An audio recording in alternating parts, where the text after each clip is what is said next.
একটা সুখবর দিয়ে আপনাদেরকে আমার জন্য খুব ভালো যে ওনার অ্যাসেসমেন্ট হলো যে এই ইসির উপরে মোটামুটি ভাবে সব পক্ষের আস্থা আছে, একটা ধারণা নিতে এসছেন।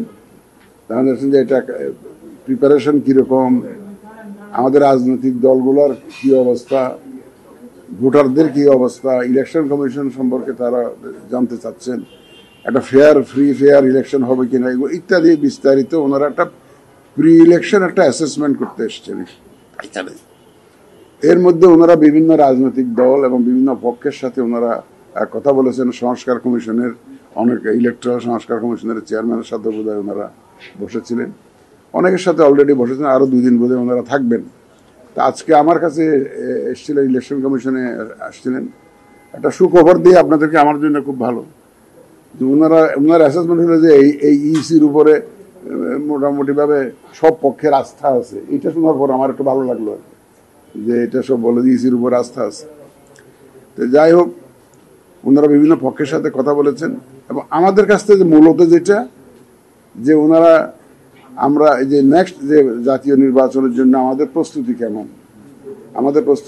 প্রস্তুতি আমরা কেমন চালাচ্ছি, প্রস্তুতি আমরা এগিয়ে নিচ্ছি কিনা ইত্যাদি জানতে চেয়েছেন। আমরা জানিয়েছি, আমরা অতীতেও আমি বিভিন্ন সময় বলেছি আপনাদেরকে আমাদের প্রস্তুতি যেভাবে চলছে, যে নির্বাচন যখনই হয় আমরা যাতে সাকসেসফুলি এটা যে ওয়াদা করেছে সেই ওয়াদা মাফিক যাতে আমরা ডেলিভার করতে পারি সেই প্রস্তুতি আমরা নিচ্ছি, এই কথাটা আমরা তাদেরকে জানিয়েছি।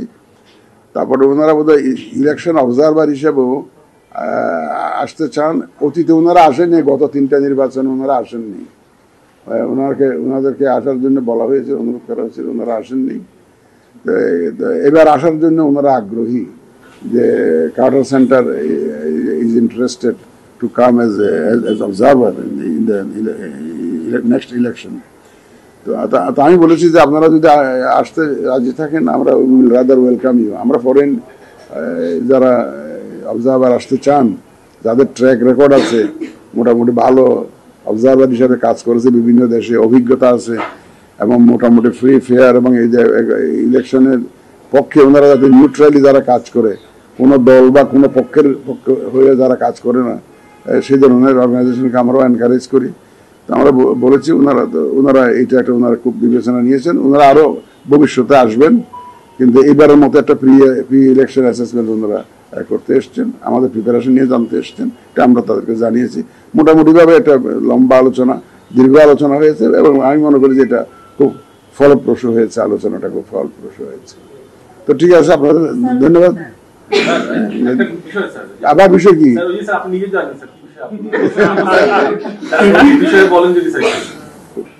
ওই বিষয়ে তো এখন আমরা তো আগে এখনো গ্যাজেটটা তো পাইনি সরকারের গ্যাজেটটা আমাদের কাছে আসলে আমরা তখন এটা বসে সিদ্ধান্ত নিব। এখন আমরা সিদ্ধান্ত নিতে পারি না, কারণ সরকার তো একটা, আপনাদের মুখে শুনছি, পত্রপত্রিকায় দেখছি, টেলিভিশনে দেখছি, কিন্তু ওইটা অফিসিয়াল ডকুমেন্টটা না পাওয়া পর্যন্ত আমরা এক্স্যাক্টলি কি হয়েছে এটা তো বলতে পারছি না।